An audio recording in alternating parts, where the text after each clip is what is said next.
Sebuah area persawahan seluas 2.800 meter persegi di perbatasan antara Desa Kesamben dengan Desa Badang, Kecamatan Ngoro, Kabupaten Jombang. Lokasi ini dikenal sebagai tempat yang dikeramatkan oleh warga.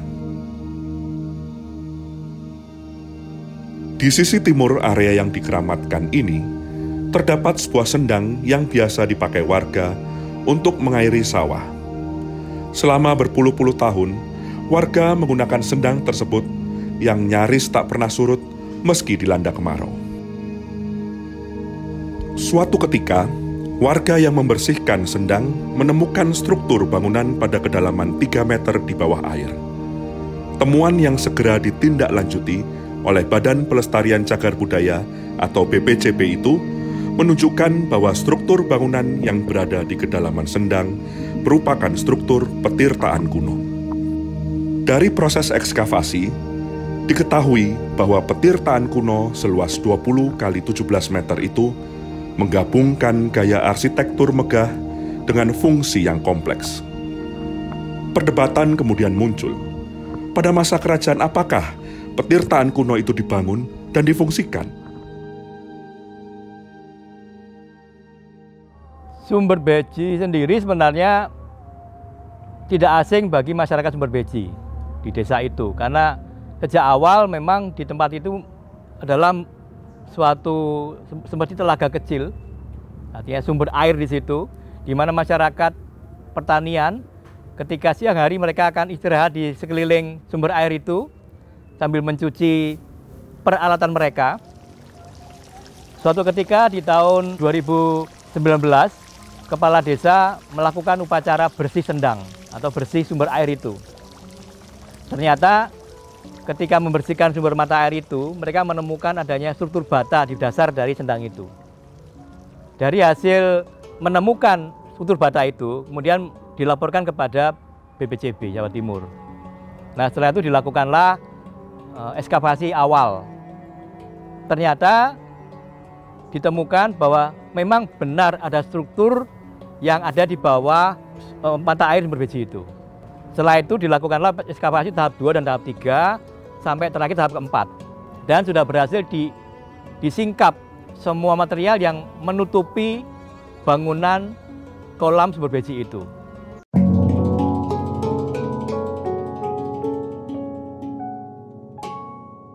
Awal ini kayak hutan, Mas, rayutan banyak, tapi untuk air dipakai untuk irigasi sawah. Setelah 2019 awal, 2018 akhir, Desa Kesamben dapat inovasi desa, yaitu dari 51 desa termasuk Kesamben, rencana dulu saya pakai untuk kolam. Setelah kita buka, kita gali, yang atas itu ada bambu-bambu, ada tanaman keras-keras, akhirnya kita habiskan. Kita cari, setelah ketemu lorong itu, lorong yang saluran masuk air, itu ketemu, kita teruskan. Dulu dibilang sama mbah-mbah itu gua. Setelah itu kita buka, di bawah pohon itu kita buka. Taunya mentok ada tatanan bata yang di sebelah Patirtan, sebelah barat pas itu untuk air masuk. Itu udah kita nggak berani buka lagi. Akhirnya kita gali, kita lapor BPCB, kita ekskavasi sampai sekarang ini.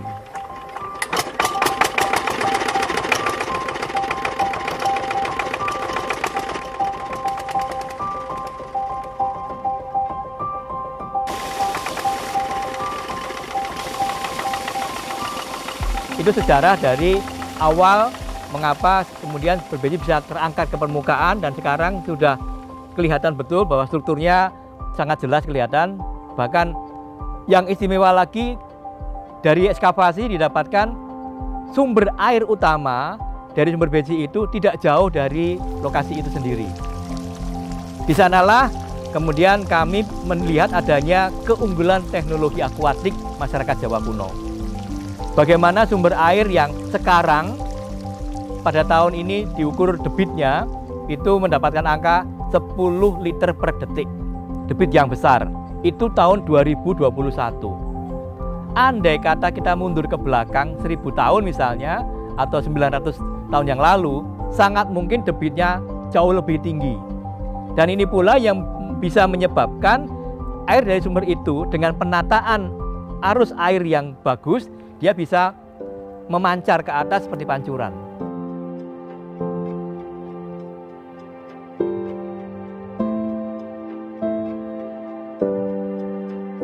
Dari dulu airnya itu dipakai untuk irigasi. Ini kan dulu bilang sumber dipakai untuk irigasi. Nggak taunya ada ini. Ada sungai bawah tanah yang masuk ke Patirtan. Jadi kita nggak berani Mas untuk ngekat. Seandainya kita alih fungsikan, kita bawa keluar airnya, ini juga nggak berani. Masalahnya areal yang sepanjang 38 hektar ini airnya dari sini Mas. Jadi biarpun kita rubah bagaimanapun juga, tetap kita hormat pada petani.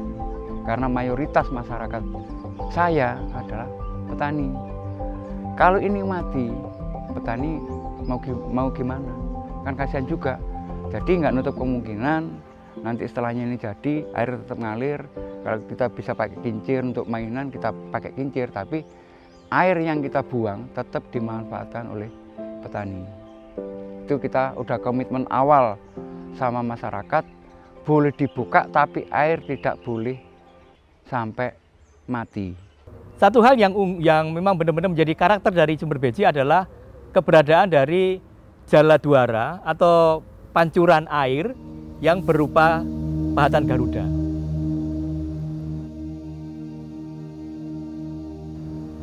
Pahatan Garuda inilah yang sebenarnya menjadi kunci yang oleh masyarakat kemudian dihubungkan dengan Airlangga.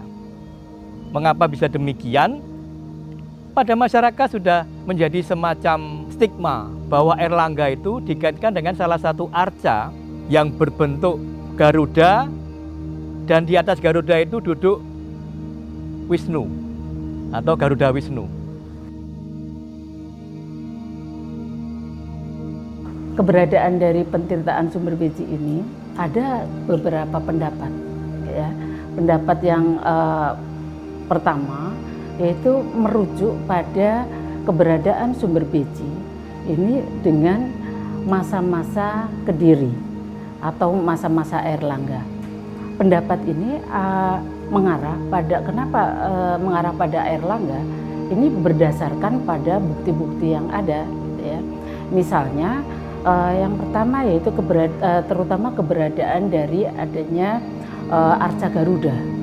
Keberadaan arca Garuda yang dalam tradisi Hindu ini menunjukkan adanya apa yang disebut dengan Samudra Mantana, yaitu pencarian terhadap tirta amrta atau sumber air suci. Kemudian yang lain, pendapat yang menguatkan terhadap keberadaan dari Airlangga ini berkaitan dengan adanya kebijakan yang dimiliki oleh Airlangga, yaitu misalnya yang pertama yaitu kebijakan tentang bagaimana mengamankan sumber-sumber ataupun sumber-sumber produksi pertanian, yaitu misalnya dengan adanya pembangunan Waringin Sapta. Sebagai contoh itu saya kira ini berkaitan dengan kebijakan-kebijakan dari Airlangga untuk membuat atau menempatkan sumber air itu menjadi bagian di dalam pengamanan terhadap produktivitas pertanian. Kita tahu bahwa sumber-sumber air atau pentirtaan ini tidak hanya berfungsi sebagai holy water atau sumber air suci, tapi juga dimanfaatkan untuk hal-hal yang lebih bersifat profan. Nah, namun ada keyakinan dari masyarakat Jawa, terutama masyarakat Jawa Hindu, bahwa air yang sudah disucikan melalui tempat pentirtaan ini akan membawa kebaikan. Sehingga kalau kita melihat dalam lokasi pentirtaan itu ada dua tempat, yaitu tempat masuknya air, kemudian masuk ke wilayah pentirtaannya, kemudian ada saluran yang keluar. yang di situ mengarah pada di sebelah timur yang mengarah pada aliran-aliran untuk kepentingan yang lebih besar profan. Nah, pendapat yang kedua yaitu pada pembangunan yang diarahkan pada masa Majapahit. Terlihat dengan adanya bukti-bukti bangunan, ya, kemudian pola-pola bangunan, kemudian juga ornamen yang ada.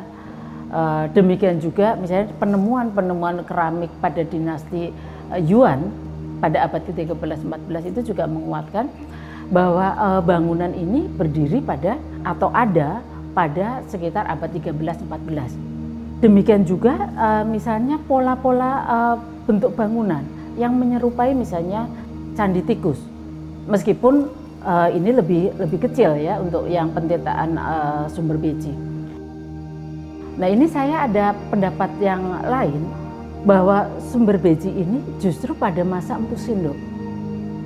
Ini dikuatkan dengan pendapat dari Krum, di mana Krum mengatakan bahwa pada masa Empu Sindok itu ada kebijakan-kebijakan, terutama dalam hal pertanian yang berkaitan dengan irigasi. Dan ini tertulis di dalam prasasti Ajuk Ladang misalnya. Ada kebijakan-kebijakan untuk membuat irigasi pada masa Empu Sindok ini sangat dimungkinkan. Ini juga kemudian membangun adanya bentuk-bentuk pentirtaan yang juga dimanfaatkan untuk keperluan yang bersifat profan untuk irigasi.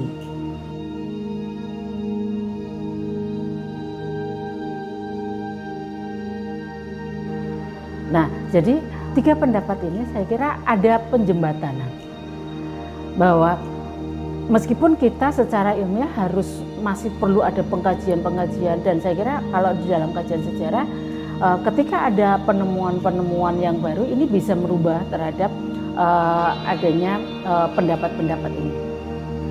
Kalau kita melihat dari ketiga pendapat ini, saya kira pembangunan pentirtaan ini sudah ada jauh pada masa Empu Sindok, ya, atau kemudian masih dilanjutkan pada masa Airlangga, bahkan sampai pada masa Majapahit.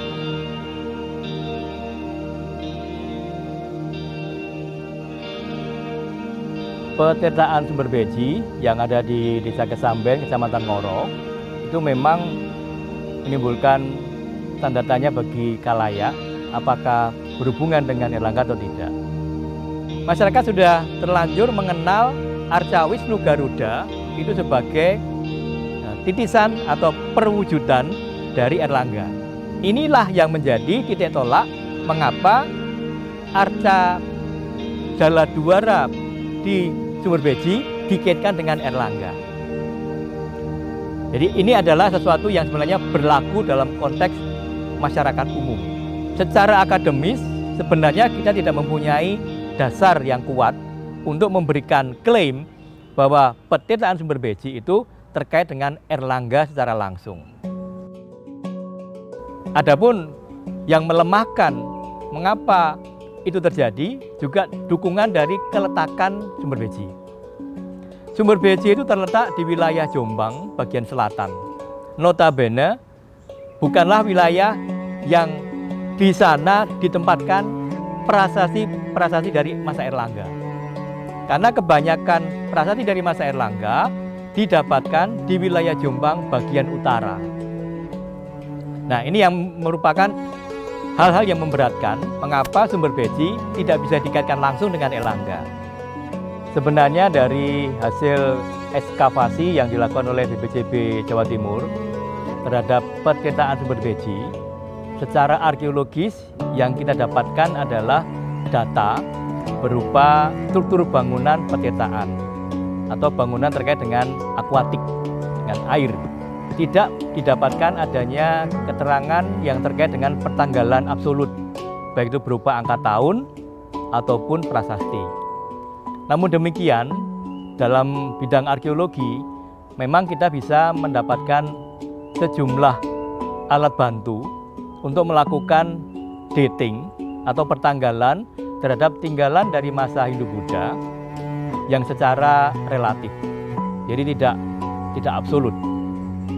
Alat bantu itu antara lain adalah pertama berupa struktur bangunannya sendiri. Maksud saya, sumber beji itu dibangun dengan bahan bata, maka kita bisa mengamati, mencermati bata itu.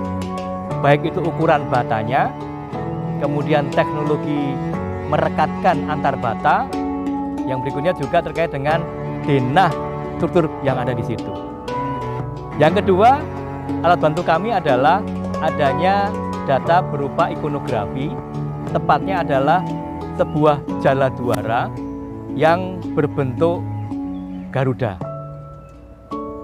Yang ketiga, yang bisa kita gunakan untuk membantu pertanggalan adalah keberadaan dari struktur bangunan itu sendiri terhadap lingkungan di mana dia berada.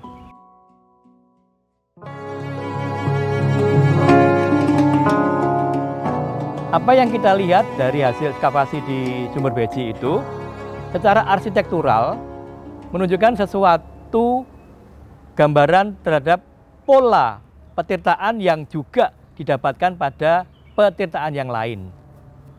Salah satu petirtaan yang bisa kita jadikan pembanding adalah petirtaan Candi Tikus yang secara arsitektural berasal dari periode Majapahit.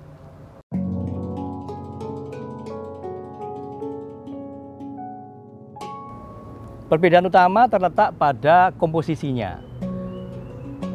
Keduanya memiliki ruang-ruang kecil yang ada di kanan kiri dari salah satu ujungnya, yaitu pada sisi bagian timur. Tetapi yang berbeda adalah posisi bangunan utama pada sumber beji itu benar-benar ada di tengah-tengah kolam. Sedangkan pada Candi Tikus itu lebih menjorok ke arah selatan. Nah, ini bedanya. Kalau terkait dengan posisi sumber beji, dia menggunakan bata. Candi Tikus juga menggunakan bata. Dan namun dari kajian bata yang ada di dua tempat itu pun sebenarnya sudah berbeda. Ukurannya berbeda, kemudian material yang tampak juga ada perbedaan. Yang berikutnya, terkait dengan struktur bangunannya sendiri, ada hal yang menarik bahwa bangunan petirtaan yang menggunakan model menara-menara untuk pancuran sekaligus, itu kita juga pernah mendapatkan di daerah Kediri, namanya situs Candi Kepung. Hanya sayang karena posisinya 8 meter di bawah tanah, tidak mampu untuk ditampilkan di permukaan. Jadi sempat diekskavasi, didokumentasi, tapi kemudian teruruk kembali. Nah, ini menarik bahwa teknologi petirtaan atau teknologi akuatik terkait dengan sumber daya air dan munculnya bangunan menara-menara itu paling tidak sudah ada sejak masa Kadiri. Nah, jadi untuk pertanggalan sumber beji ini menjadi menjadi bahan untuk kajian lebih lanjut. Yang jelas kalau ditempatkan pada era Majapahit terlalu muda. Nah, kemungkinan bisa ditarik ke masa yang lebih tua lagi. Yang terdekat adalah masa Tumapel. Lebih mundur lagi masa Kadiri.